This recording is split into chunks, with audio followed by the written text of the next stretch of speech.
लगता है ये सबसे ज़्यादा कठिन टॉपिक है, कुंडली, कर्मा और उपाय। तो मैं लगभग 14 साल से स्पिरिचुअल प्रैक्टिसेस में हूँ, तो मैं इतना समझ पाई हूँ कि जो हमारा कर्मा है और कुंडली है और जो उपाय हैं, ये कहीं न कहीं बहुत ज़्यादा रिलेटेड है। यानी कि जैसे जो हम करके आते हैं, है ना? जो हम पिछले जन्म से करके आ रहे हैं, मुझे लगता है कि वो हमारी कुंडली में, जन्म पत्री में, हॉरोस्कोप में लिख कर आता है कि भाई बेटा ये करके आए हो और ये चीज़ें जो हैं आपकी लाइफ में, इसके हिसाब से अभी तो ये सेट है। ठीक है? तो ये तो हुआ हमारा कर्मा जो हम करके आने वाला, जो पास्ट जन्म का है। एक कर्म वो होता है जो हम क्रिएट कर रहे हैं अभी, है ना? तो जो हम करके आए हैं उसके हिसाब से चीज़ें सेट हैं कि हॉरोस्कोप में हमने पंडित को दिखाया, एस्ट्रोलॉजर को दिखाया, उन्होंने बताया कि ऐसे होगा, ऐसे होगा, ऐसे होगा, वो चीज़ें निश्चित होती हैं।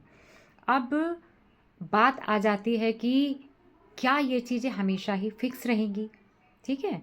तो उस हिसाब से अगर हम वो चीज़ दिखा लें कि हाँ, हमारा ये प्रारब्ध है और उस पर हम काम करें, आध्यात्म से, ह्यूमन रिवोल्यूशन से और तरह-तरह से, है ना? उपाय करके, गुड फॉर्च्यून एक्युमुलेट करके, दान करके और अच्छे-अच्छे काम करके और सबसे जो इम्पोर्टेंट है वो स्वयं में सुधार करके।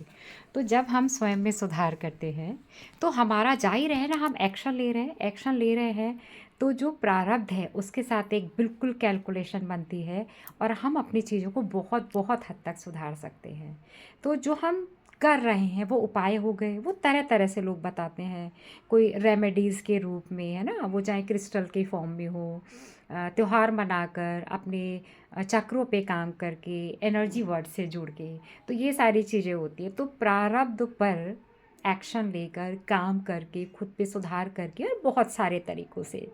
तो ये जो हमारा जो प्रारब्ध है, उसको हम काफ़ी हद तक चेंज कर सकते हैं, बदल सकते हैं। तभी हम कहते हैं कि हाँ, ऐसा होने से ऐसा हुआ। और लाइफ के गोल्स बहुत बड़े होना और कल्याणकारी हो, समाज के हित में हो, तो वो चीज़ें और जल्दी सॉल्व हो जाती हैं। तो ये हमारा कर्मा, कुंडली और उपाय ये मेरी नज़र में आता है।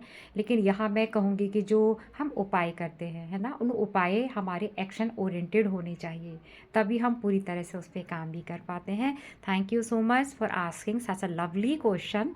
हालाँकि ये बहुत बड़ा है, 2 लाइनों में व्यक्त नहीं किया जा सकता। Even then I am Jyoti reiki grand master. Thank you so much.